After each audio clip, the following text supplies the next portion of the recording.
Well, good afternoon, everybody, and welcome to this webinar entitled Cyber Resilience in a Heightened Risk Environment. My name is Stephen Trickey, and I am the Director of Growth Strategies for the Specialties business here at Aon, and I'm delighted to be joined by a panel of leading cyber risk and insurance professionals, including Andrew Prendergast, Corporate Cyber Practice Lead for CFC Underwriting, Roger Francis, Cyber Claims Director of CFC Underwriting, and Chris McLaughlin, Aon Cyber Solutions Group Leader here in Australia. And welcome to particularly our friends from CFC who are joining us at an early hour from London. So just a few logistics for this session. Today's session is being recorded in order that when you receive an email in the next few days asking you to rate the session, the recording will be provided to you in addition to any questions and answers that will be supplied in addition through the communication. You have joined in listen-only mode. Please do feel free to ask questions throughout the presentation. There is a questions feature in the window of your control panel, and we will be endeavouring to answer these questions as we progress through the session. We do have the 1 hour only available, so I will be facilitating timekeeping and trying to keep our panel as honest as possible from a timing perspective. So turning to the session itself, and the introduction of the material really reflects on the paramount importance of maintaining cyber resilience in a heightened risk environment. With current global issues raising concerns, organizations are continuing to ask what do they need to do to ensure they safeguard their business operations against cyber threats. And today's panel will be discussing how to recognize these risks, respond effectively, and manage incidents should they occur. So first up, I'm going to hand over to you, Andrew, and Roger from CFC, who will be walking us through current trends, themes that they are seeing as one of the most prominent cyber insurers globally, and more particularly here in Australia. So Andrew, over to you first. Thanks, Stephen. I've got the fun job of talking about statistics to everyone. So 70% of Australian businesses are aware that cyber exposure is a risk, yet only 10% currently buy. I guess we find that it's a little bit strange because a lot of our data says you're probably sort of 10-15% more likely to have a cyber event in Australia, UK than you probably do in the US. This is probably generally down to sort of security maturity level being slightly below that in the US, where they've had so many breaches for years that and some large liability headline claims that have made people be more aware of it.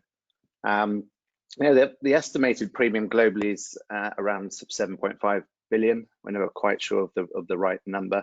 I know my boss was talking at an RSA conference last year, and someone announced what they felt that the true number was globally. And he went up to them afterwards and asked how they came to that figure. And they just turned to him and said, I took what you said last year and just added 20%. So we're never quite sure of that figure, but we think about 100 million of that figure comes from the US market. Proportionally 80% of it's probably still in the US. Next slide, please. This is a bit of a sort of a portfolio breakdown by industry. Really, so the message in this slide is that all companies have exposure, some more than others. But as people are becoming more and more reliant on technology, this exposure is only really increasing. This is a breakdown of about 50,000 cyber clients, which have about 7,000 to 8,000, about 15% are in Australia. We insure everyone from the sort of 100,000 revenue corner shop to the 50 billion retailers. Like with most insurance products, the purchase usually is more reactive to losses. So I think the original sort of buyers were the retailers. We saw this sort of starting in probably 2007, and TK Maxx had a breach of about 250 million credit cards. It still took probably 3 or 4 years before the rest of the retailers followed suit. And then we saw the sort of healthcare industry suddenly change. I better say the word allegedly, but allegedly China promised their 1.3 billion citizens a first-class healthcare system by 2021, which is good timing for what's going on at the moment. And they hacked, allegedly again, most of the US health data. So they hacked all the sort of Blue Cross Blue Shields, health insurers. stealing the best part. I think almost everyone in the US's data. This got all the healthcare sort of providers on board. And then, I think we sort of moved into all the way up to 2017, where we really saw a real shift. Suddenly manufacturing 2 years ago was probably 3-4% of our book, and is now 20%, and probably this year will be the #1 purchaser of insurance. In 2017 we saw the first big business interruption losses coming from the likes of NotPetya and WannaCry. So we're going to see a shift. I mean, ironically, what's going on in the moment in the world actually is the guys who probably bought the less insurance, the firms like logistic firms, professional services firms, education, are all being hit at the moment by ransomware. Next slide, please. This is probably, so there's a bit of a common misconception. I think people often call it cyber liability insurance. Really we find that a bit strange because only really 4% of our claims these days come from liability. If I was to explain what first and third party claims are, first party costs range from business interruptions, so loss of profits, to ransom payments, notification, legal and forensic costs, amongst other things. And then third party costs are really just the third party liabilities. Really 96% of our losses now come from first party costs, yet some people are still calling it cyber liability. So try and drop that. Next slide, please. This is sort of claim statistics. I probably should point out this is on the number of claims, not severity. I think if we took severity, you'd probably see ransomware at the top of there. That's probably almost up to 50% now. This has sort of shifted over the years. Used to be, data loss used to always be sort of #1. It's now dropped in third place. Theft of funds, I'll talk about briefly in a minute. Not to say that hacking still isn't prominent. At the moment, I think Roger's going to talk a little bit about ransomware that actually involves now hacking your data as well as shutting down your system, just as a real double hit. There's still the human error. I think Canada just had their largest ever loss of just over 200 million and counting from an employee who walked off with 10 million records from an open USB port. So the human error aspect is still very much in there. And it's not just human error from rogue employees. It's phishing. It's being able to manipulate the humans into transferring things over. So next slide, please. This is our, these are our claim stats really, and just trying to show you how quickly it's changing. In 2016 we're about 467 claims, and we moved up to 734. And then I think last year we were sort of pretty close to 1,500 claims, and you can see the disparity between the 2 years. In 2020 we think we're on course for over 2,000 claims. I guess this is against a growing book of business, so probably important to look at the frequency within this. If we look at our frequency against our book, it's probably tripled in the last 3 or 4 years. So this problem isn't really going away, and as a market we've got to learn how to adapt to the world moving online and the increased reliance on technology. Thank you. Major shifts in cyber claims. This is so brought this all the way back to 2010. We saw the large rise was, as I mentioned earlier, was really from retailer claims. We started with sort of a software called Black POS, which was used to skim card numbers from point of sale devices. Again, this was mainly on US companies as they were sort of late adopters of chip and pin technology. As this became sort of more available, I think it was about 2015 where they were forced to have it, and suddenly we just saw a big drop off from retailer claims. But as this was going on, we suddenly saw a rise in ransomware. It started to be fairly widespread, sort of unsophisticated campaigns, such as crypto lockers. This sort of usually involved a $300 fee to unlock every endpoint. But not that severe. This was people just clicking on the wrong links. and suddenly we had sort of an improvement in anti-ransomware protection, and then probably more importantly, the crypto market crashed. I mean, so Bitcoin at this exact time actually dropped from 18,000 US dollars a coin to 3,000. So suddenly the assets the criminals were holding were worth considerably less. So they were looking for new ways to find funds. So yeah, again, the hackers shifted direction. Yeah, and the white line is the theft of funds. Yeah, they started sort of manipulating employees to transfer funds to fraudulent accounts. Yeah, this was everywhere. I think even last year, Toyota were in the news for 30 or 40 million that they transferred in one go. There was a company in Australia that transferred 55 million. I think they've been saving for a new IT platform for years, and they've just been released, and they just got the go ahead. Someone was obviously in their network, had updated the Oracle payment details, and someone just transferred it straight out. And I think all but about 12 million was found, that was being found running out the door in the Philippines somewhere. Yeah, the line suddenly stops, but if I was to keep moving this red line has suddenly changed, and yeah, the market, I think, as we know it, is beginning to change.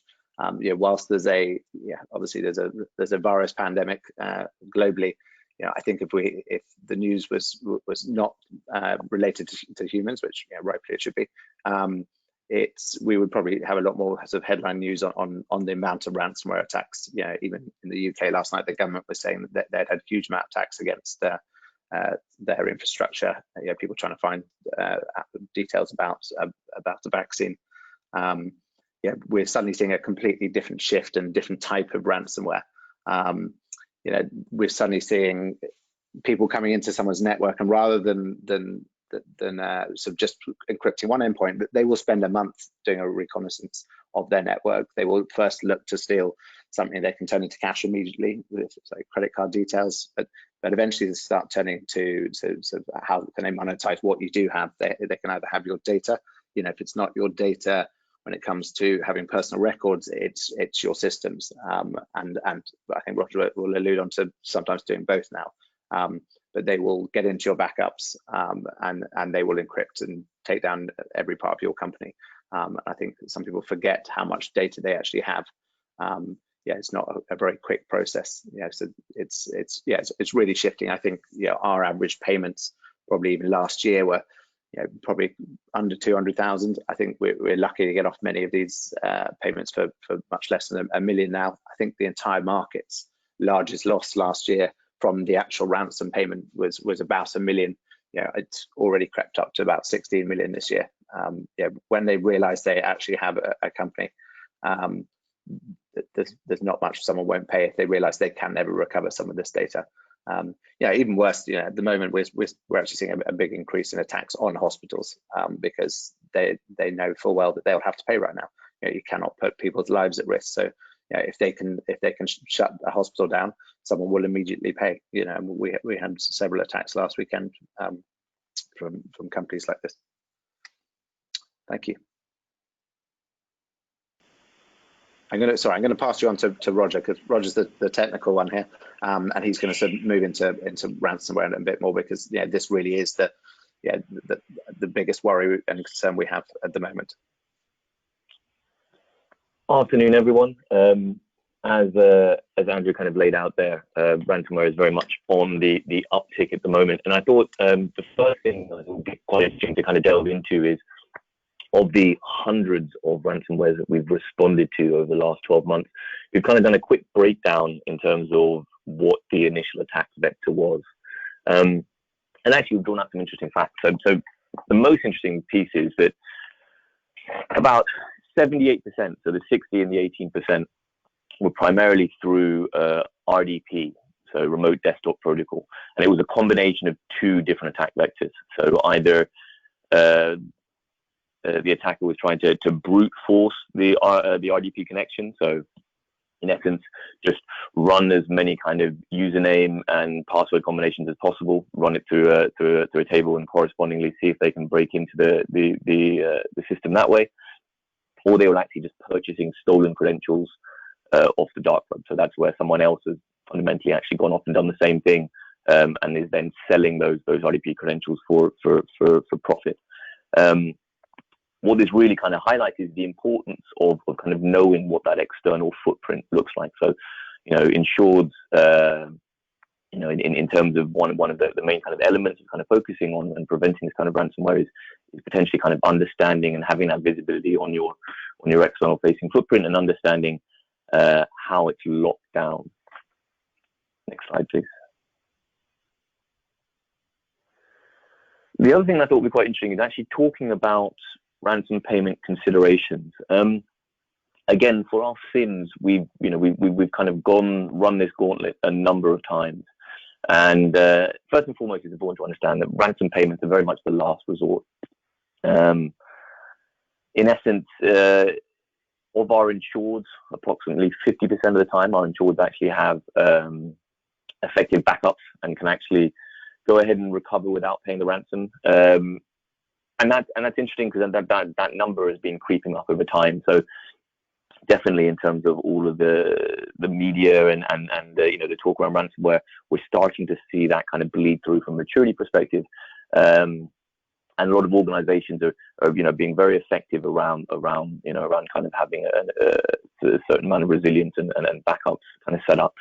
I would point out though there is an interesting divergence where a lot of organizations are very good at backing up their data, but more often than not, they sometimes forget the underlying core infrastructure that connects that data.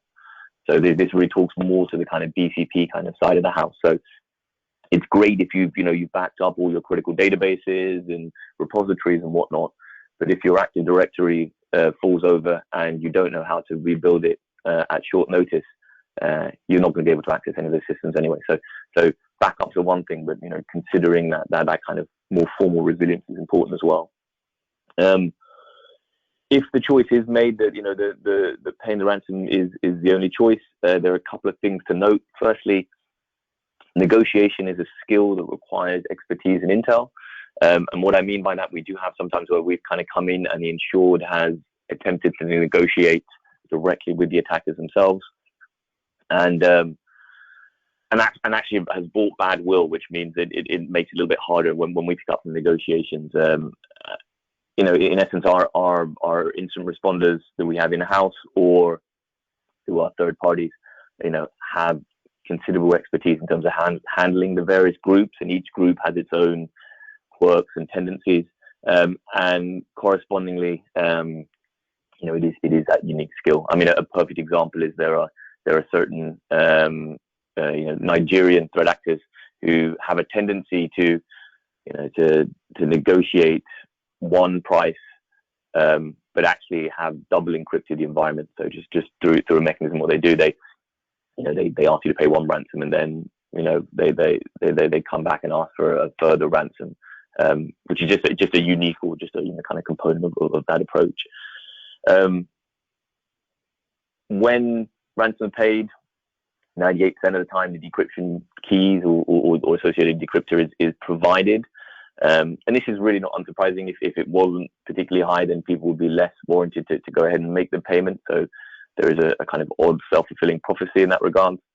That said, decryption tools are not magic, and they have not gone through any UAT. I think this is a common misconception that we often see with insureds actually up and down the line, and that's the idea that if I pay the ransom, then by the flick of a light switch, everything's going to be back up and running, and we're all going to be okay. And in reality, that is very far from the truth. The decryptors that are often provided by attackers, like I said, have not gone through any user acceptance testing. They are kind of kludged together, and there's no kind of customer support number that you can call up. So, especially in large, complex environments, a lot of what we do when we're going down this path is actually massaging that tool and potentially rebuilding it to go ahead and function within an enterprise environment. And again, that really shouldn't come as a surprise. When we're rolling out software into an enterprise environment, of course we're going to be careful how we do it, and we're not just going to roll out any software. You would normally test it and everything like that. But given the urgency and all the other kind of considerations during an incident, unfortunately, you need to kind of put that a little bit aside and have experts who can help you with those decryption tools. Another kind of element that's happening in terms of ransom payments is there is a lot of legislation being drawn up. Specifically, OFAC out of the US has started to include crypto wallets as part of on the OFAC list. This was in response to 2 Iranians who were providing using bitcoins or cryptocurrency basically to go ahead and provide support to terrorist organizations, and this puts it in an interesting situation. So the list is kind of growing fairly, at fairly good rate at the moment. And the most important thing to take away is this is how governments and legislation is going to go ahead and put some type of control. So, if we had a not pettier event or whatnot, what likely would happen is very quickly you would have one of the associated wallets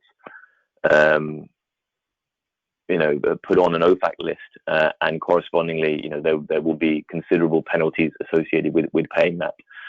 But do not fear, as many organizations or reputable organizations go ahead and perform sanctions checks, and that is something that you should definitely, as part, if you go down this path, that is a consideration, the question you should ask.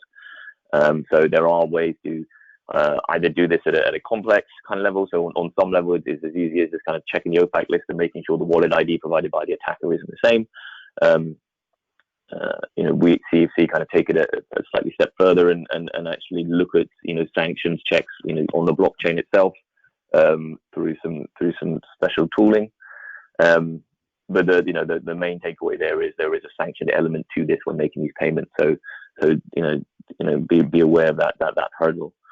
There can be some complications in acquiring significant Bitcoin. So if we're talking millions, there's definitely a case recently where at the beginning of the year where a well-known firm had to got attacked and went to their bank and said, oh, by the way, we need several million to go ahead and pay a ransom. And the bank said, we are not particularly happy with paying ransoms in regards to the proceeds of crime. So there is a kind of concern there again, kind of understanding how you can gain access to the amounts required. I'll speed up a little bit, but in terms of the ransomware as a service, that something's coming in, and by that I mean, in a sense, it used to be the fact that you actually needed to have some nonsense in terms of actually understanding how to build ransomware. Nowadays, you can just rent it, and therefore it's kind of broadening that attack landscape and probably leading to more organizations being in the front line suffering ransom. Quickly, the last 2 points here. Ransom domains are on the rise. This is not unsurprising. Again, part of the ransomware service. There are 2 main elements to kind of take away from this, though, is threat actors are actually doing their homework. So they're making their demands proportional, and they're thinking about the timing. Proportional means that they're actually spending time looking at people's revenue and correspondingly understand what potentially they could pay. And from a timing perspective, they're going to dwell within the environment and wait until the worst possible time. And that's potentially when an organization is particularly busy or they know that they're going to have them up against the ropes. And finally, I won't go too much on this, but there is the concern that privacy coins are on the horizon. So currently, Bitcoin is the majority of what ransom payments are requested, but privacy coins such as Monero are on the rise, which will further complicate things. Next slide, please. Thank you, Roger. Oh, sorry, go ahead. We might just, before you get to these, I know there's some really good case studies, but I've just got to pause a second here.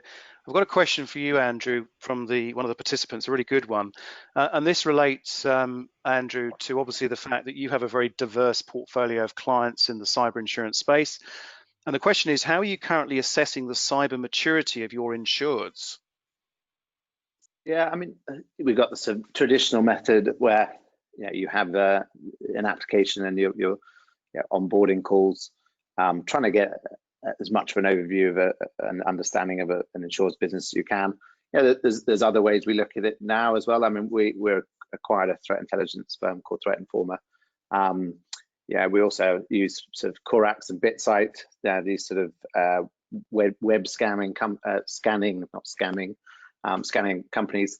It gives us an overview of the outside of people's network. It's not necessarily a true reflection of the internal network, but if you're seeing a lot of open ports, botnets coming out of people's networks, you tend to get an overview of their maturity. It doesn't always represent some firms. If you're a telco, obviously you own all the IP addresses that all the end consumers are on. So every time someone has with their own personal laptop, in theory, it's on your network. So actually they tend to score at a very low level. That's certainly part of the underwriting process these days. And I think we're certainly trying to shift away from very long applications and certainly try and gather a lot more information from sources such as the internet and companies like BitSight. We still need some transparency from the insureds. You're never really, and certainly I deal with the larger companies, you're never really going to understand what a $10 billion company really looks like. You're looking for a sort of holistic view across their business for a certain level. A lot of companies will do their own assessments. You get these numbers, sort of a KPMG or PwC assessment, security assessment score. Most people are scoring around the 2.3 mark. It's quite hard to gauge much from that.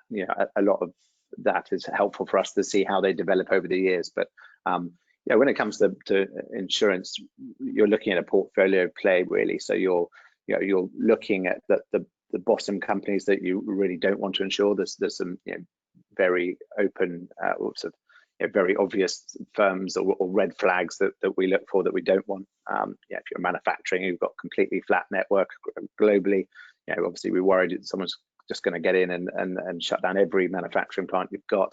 There's certainly stuff around your RDP ports at the moment. So very important, as Roger was saying, that 80% of our ransomware claims are coming through RDP. So if you've got vulnerabilities there, someone like Threat Informer will do a scan for us to see if we can see anything externally that looks vulnerable. So we'll tell our insureds this as well. At the moment we've actually scanned all of our clients from the outside and actually been in contact with those that we've sort of feel that could have something that will be vulnerable to something like ransomware.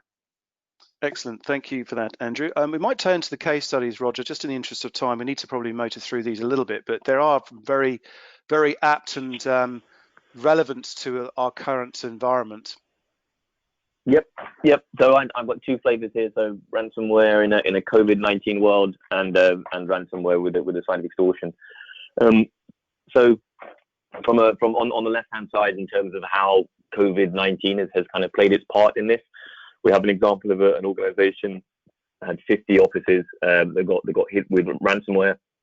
The core infrastructure was basically encrypted, and specifically this organization was heavily reliant on email, and their on-prem very large environment got completely encrypted.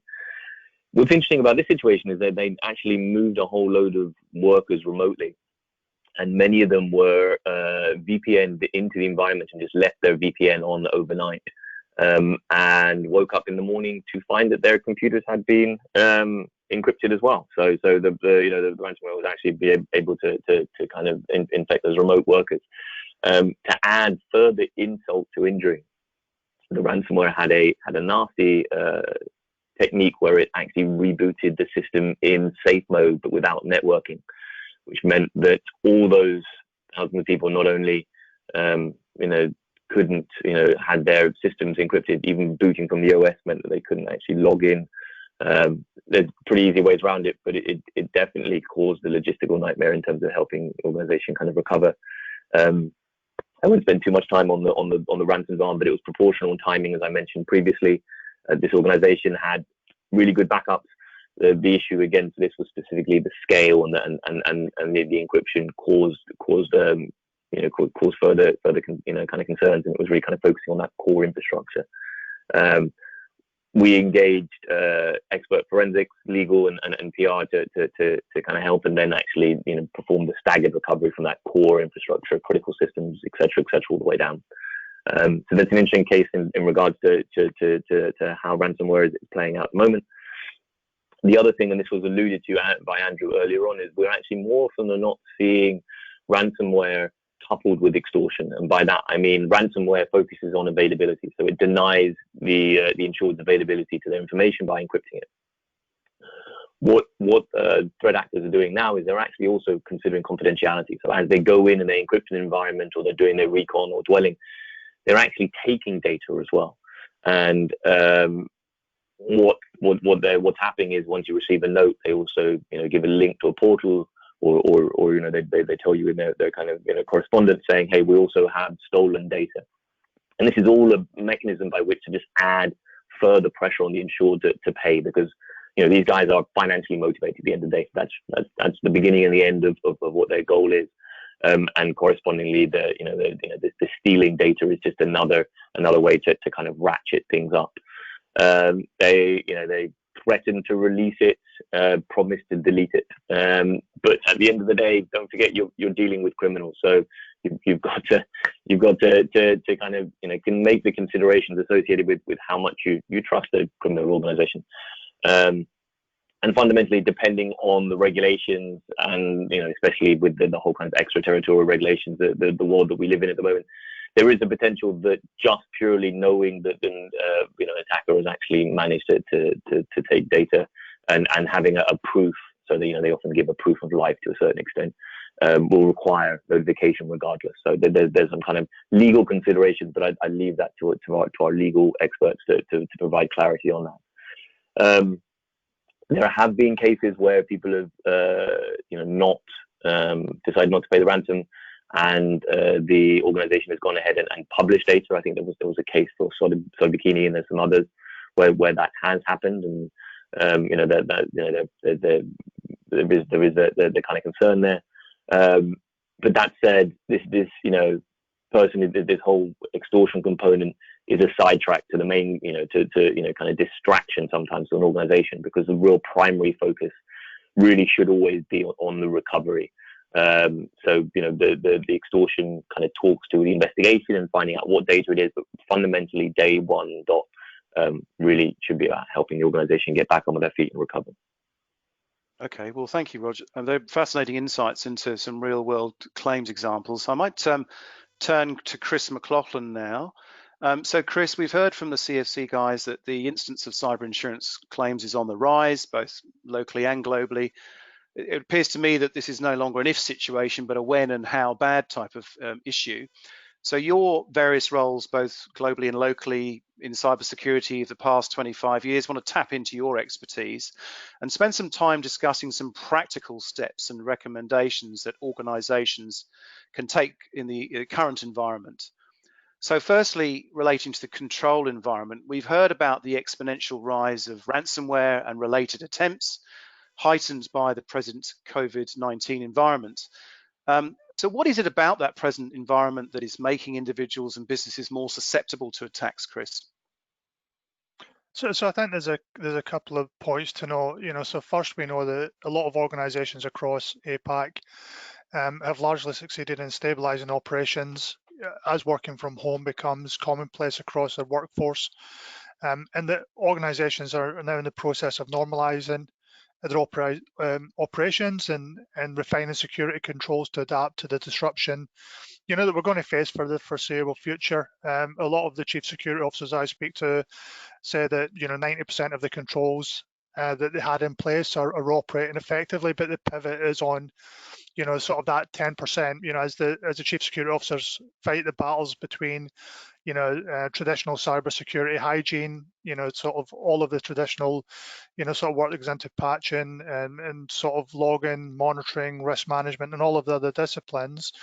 And how do they cope with the faster changing threat landscape? So there's a lot of pressure from businesses as the rise for digital services come online. Security are sort of struggling to put the control wrapper around that. But at the same time, the attack surface, and the guys from CFC have sort of mentioned this, that it's expanding as bad actors are taking advantage of the disruption that COVID-19 has brought to everyone. You know, an example, COVID-19 related domain registrations that are used for nefarious purposes are up 650% in recent months. Phishing campaigns are up 500%.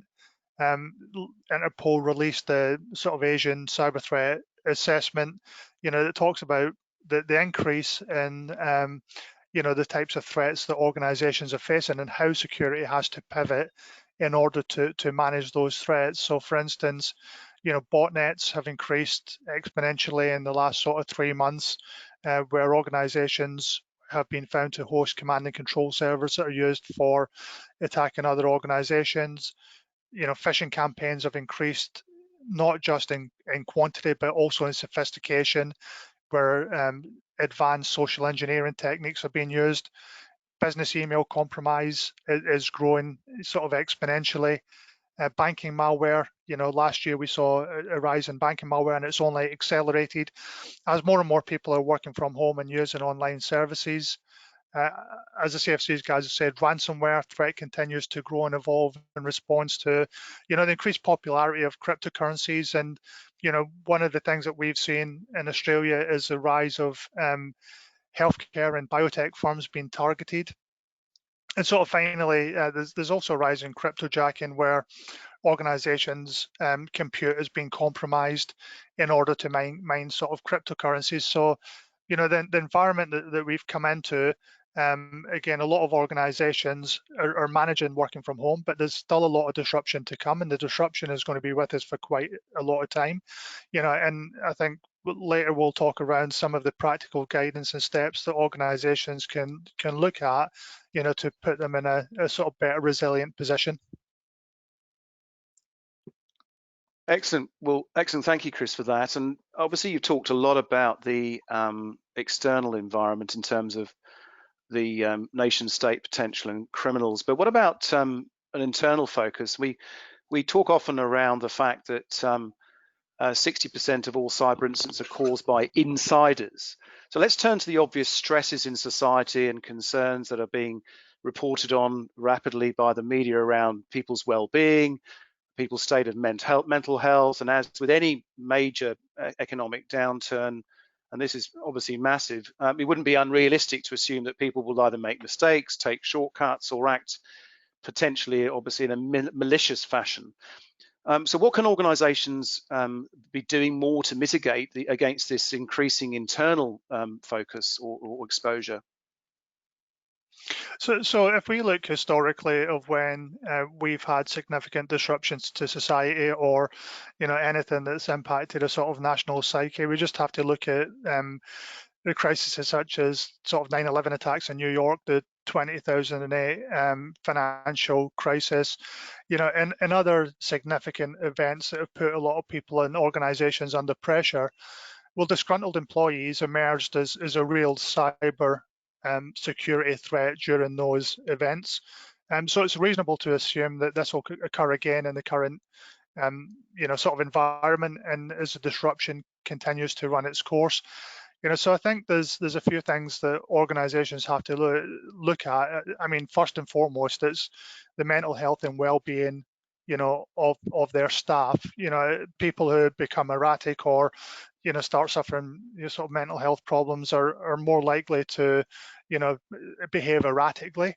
And, you know, so that's a key focus, you know, sort of for organizations. From a, you know, sort of security perspective, I think we've got to look more at the insider threat programs that may or may not already be put in place. You know, things like automated network log monitoring and access control. You know, and just making sure that the basic hygiene's in place, that, you know, if we do have a disgruntled employee or an insider, they don't have the sort of keys to the kingdom to run amok and cause a lot of damage. And what we want to do is sort of put the controls in place that sort of prevent any insider who may have a sort of malicious intent to be able to become a successful threat actor.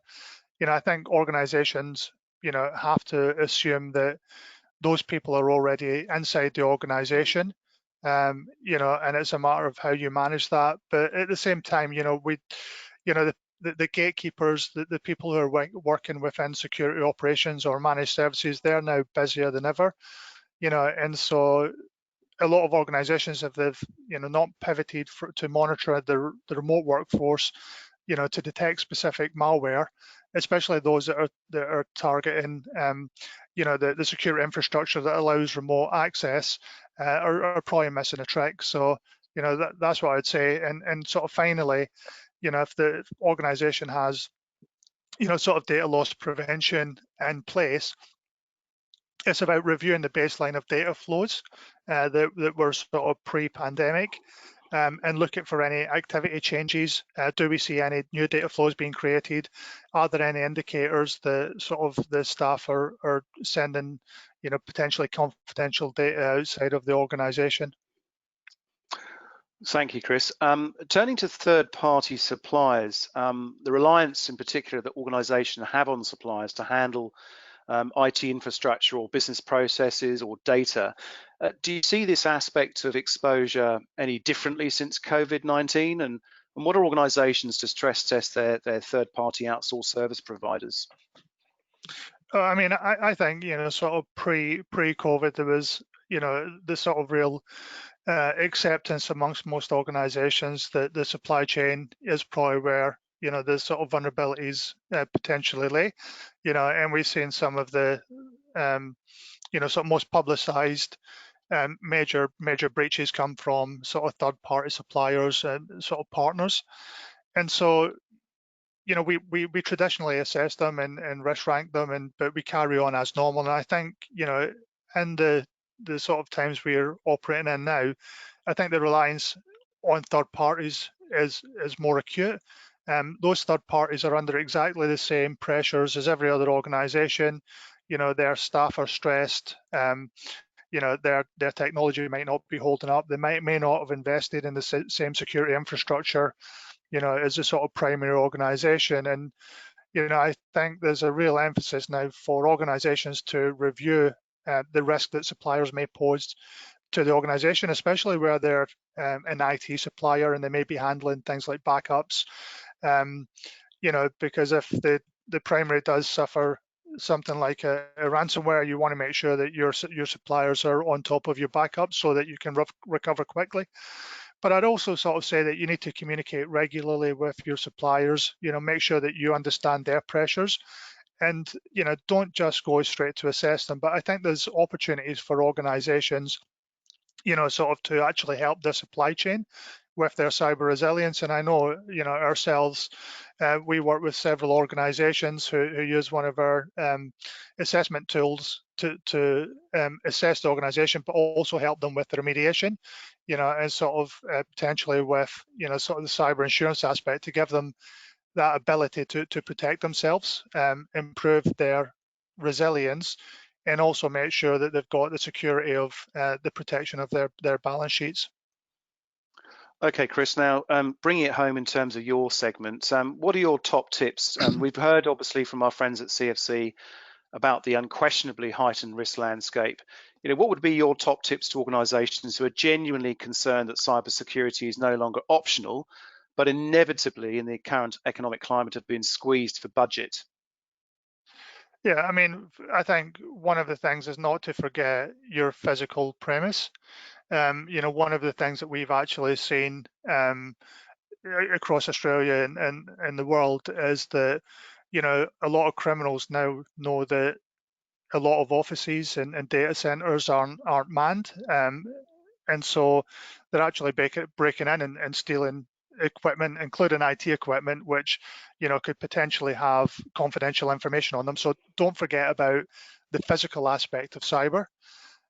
Things like tightening up identity management, you know, and carefully controlling the access that individuals have to sensitive data, especially when organizations are ramping up the digital services, you know, and people are getting onboarded. It's very difficult, or it's easy to forget, you know, that you've still got to maintain the integrity of your identity management controls.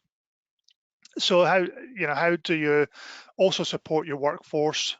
They are the sort of first line of defense, the human firewall, if you like. So how do you help provide the education and tools and communication to support your staff through this time? And it's not just about the threats that they're trying to prevent against your organization, but whilst they're working from home, they're at a heightened risk of being a target of a cyber criminal themselves. So how can you help them, protect themselves, their families, and your organization? I think strengthening network management by closely monitoring network logs, patching vulnerabilities, and helping work from home employees protect home computing environment and enterprise assets, should be a priority. And as I mentioned earlier, the technologies used for remote working, like sort of VPNs, we know they're under attack at the moment. And so making sure that those assets are protected, they're patched and updated, to give you best chance of not falling victim to vulnerability.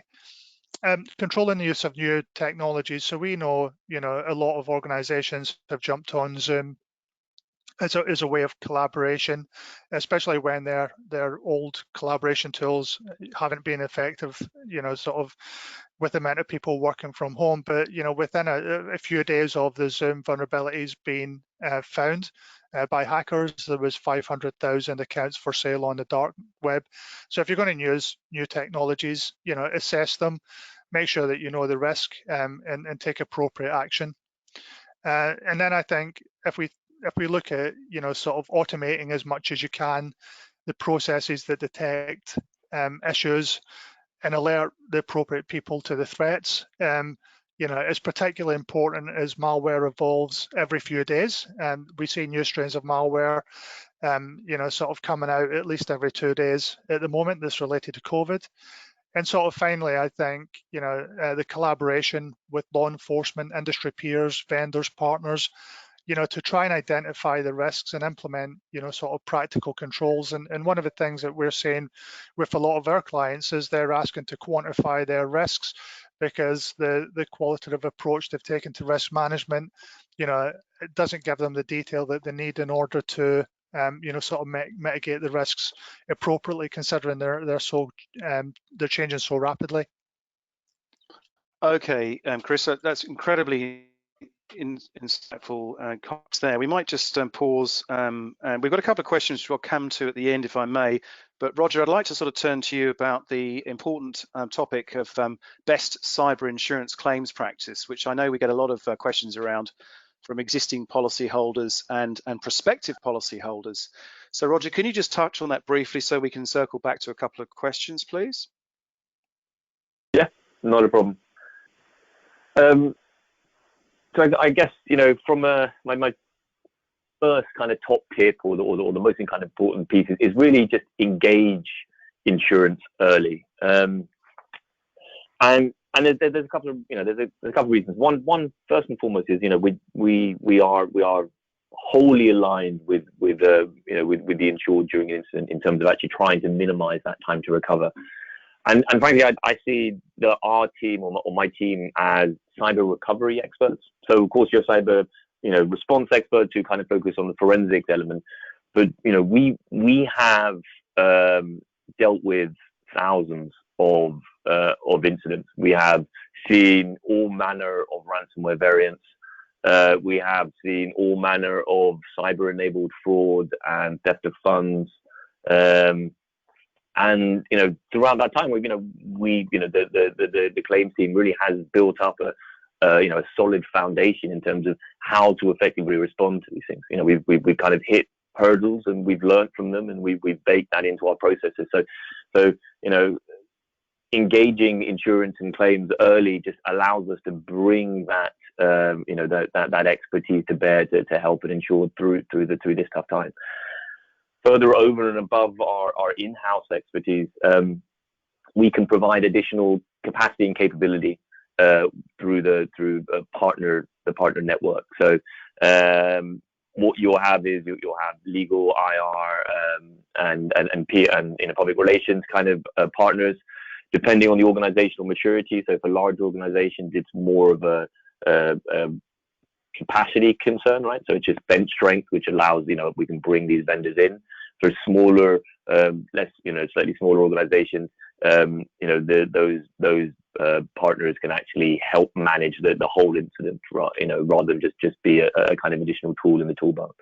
And again, the earlier you get us in, the more of that kind of capacity and capability we can bring to bear. And I suppose that the final note I'll say on that is that we have spent a lot of time building out our partner ecosystem, and fundamentally, we have weeded out and now distilled down to the best within the various regions. So we are very proud of who our partners are, and know that they provide that they can bring the best capabilities to bear. Last thing I'll just say in terms of engaging early is if you can go ahead and potentially bake notification into your incident response plan. So we have 4 different ways to reach out to us, whether it's via email, via our 24/7 hotline, whether it's via our app or through brokers, whatever the case. Have that element kind of baked into your incident response plan as the escalation occurs is a good way of kind of doing that. The second top Roger, tip is. Oh, sorry, go ahead. No, go on. Go ahead, please. I'm guessing that was a kind of hurry up. So the second top tip is really just around the systematic kind of nature of how a claim kind of falls out. And I'll be very brief on this, but there is a linear kind of progression. Initially, it's technical, so we know about IPs and systems and all those kind of elements. The second piece is you map those IPs and technical systems and assets to business functions, so you understand the functional and data impact. That then leads on to the legal regulatory notifications, and that finally leads on to the comms internal, external. So there is a very linear progression in terms of how you bring people in. And the last thing I'll say is there's no substitute for good security governance, as kind of mentioned and discussed by Chris. Okay, Roger. So obviously, just going back to the point, just a very quick question for you about the partner ecosystem that you've very carefully developed over a period of years. And one thing you are well known for is the fact that you do have a very strong bench around that. But what happens if a client who's considering insurance has its own sort of panel of providers? How does that work in terms of a client having to sort of change track in who they use, or can there be a sort of hybrid situation of your partners and their partners? Yeah. I mean, we work to, if there is a situation like that, then we can go ahead and pre-agree vendors. For the insured, though I'd be very clear that in terms of right experience, so when we kind of look at those vendors, we have a fairly rigorous kind of approach in terms of assessing their capability, similar as one might for third-party suppliers, as they are within our own chain. But I'd kind of reiterate that we spent a lot of time kind of defining that partner ecosystem, and correspondingly, we like to think that it provides best of breed. Okay, now we've got a couple of good questions. Thank you for that, Roger. That's really helpful. I think we just might circle back to a couple of really good questions we've had from participants to the webinar. First for you, Chris, and this is question without notice, so you're on your own here, my friend. With businesses across all markets looking for digital solutions to sell more, what is the one main challenge in this current environment? I'll just repeat that. With businesses across all markets looking for digital solutions to sell more, what is the one main challenge in this current environment? I think capacity-wise, in terms of ramping up digital services, we've heard from quite a few organisations where they need their cloud servers to ramp up and provide capacity. They've not been able to do so. They've been prioritising government and healthcare. So I think it boils down to the capacity of IT providers and cloud providers to be able to set up the sort of virtual machines and server farms that are needed, to run the digital systems.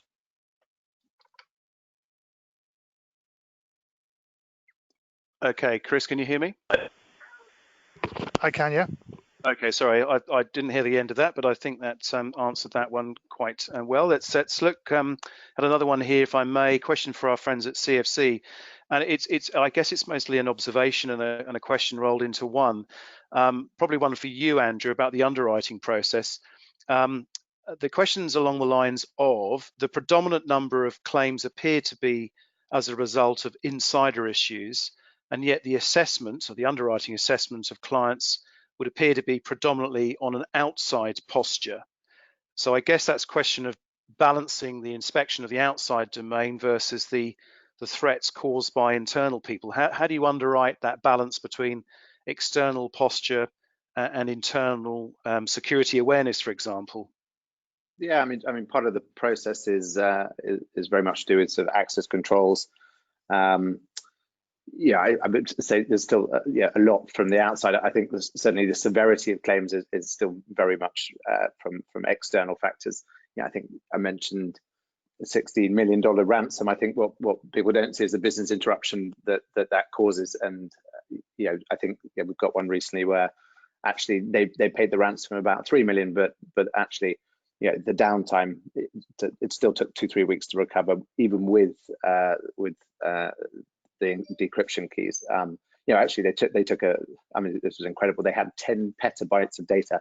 I think I sort of mentioned this, and it's that's what Google see in a day, but they were a firm that's been around for 80 years. And actually they looked at it and thought, well, actually for us to try and recover this ourselves, it could take months. We reckon we can get through it in about 2 or 3 weeks with the decryption key. So the business interruption loss was probably 10 times that of the actual ransom that they still had to pay. But it's still very much part of the underwriting process. It's the phishing training is still obviously very important. There is no perfect answer for that, because some of the most depends how you do phishing training. Some of our largest FIs will say if they turn up the dial to the sensitivity and get the question just right, still 12% of their employees will still click on the link. So it's not perfect from that view, and actually it's very hard, and it's almost quite frustrating when an employee actually runs off data. I mentioned the case in Canada earlier where someone ran off 10 million records from a USB port. There's a lot of questions. Why was the USB port open in the first place in the current environment, especially from this type of insured who were relatively sophisticated?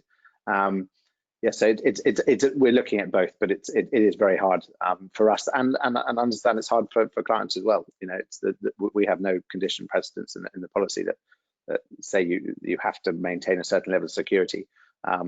It is an insurance product, but we can't send people in to do investigations. Even if you were to use a third party, it might cost you hundreds of thousands to get a proper security assessment. A lot of the time that's a lot more than the premium, and the time involved is also probably too much. Well, last question for me. Actually, your last comment's a good segue to this one, and we do only have a minute or so probably be a succinct answer if you're able to, please. So this relates to the present COVID environment and your point about not requiring clients to have a minimum security standard. So given the sort of working from home environment, do CFC cyber insurance policies cover incidents caused through the working from home environment, whether through approved or unapproved or personal devices? Clearly I probably shouldn't talk for everyone, but clearly terms and conditions of all policies vary. But as a general view, nearly all of our clients already engage in remote working, and this is a normal part of the business really operations. So an increase in remote working is not typically something we seek insured to declare midterm. I think the renewal process, we will certainly look at our current clients and be looking at the security around this. But it's not something we expect midterm. And as I said, there's no condition precedents in the policy that say that if you haven't maintained patches or if you've got open RDP ports, then you're not covered. So nothing. Very good, very good.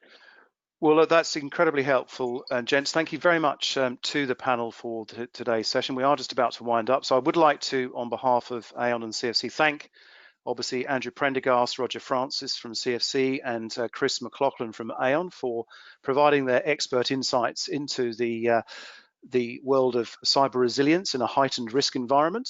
A final reminder that you will be receiving a communication in the next few days. Please do rate the session. And the recording of the session and the Q&A will be supplied to you. So that only leaves me to thank our participants once again, particularly our friends in London for getting up so early. Good morning to you and good afternoon, everybody. Thank you very much. Thank you very much, everyone. Cheers, bye.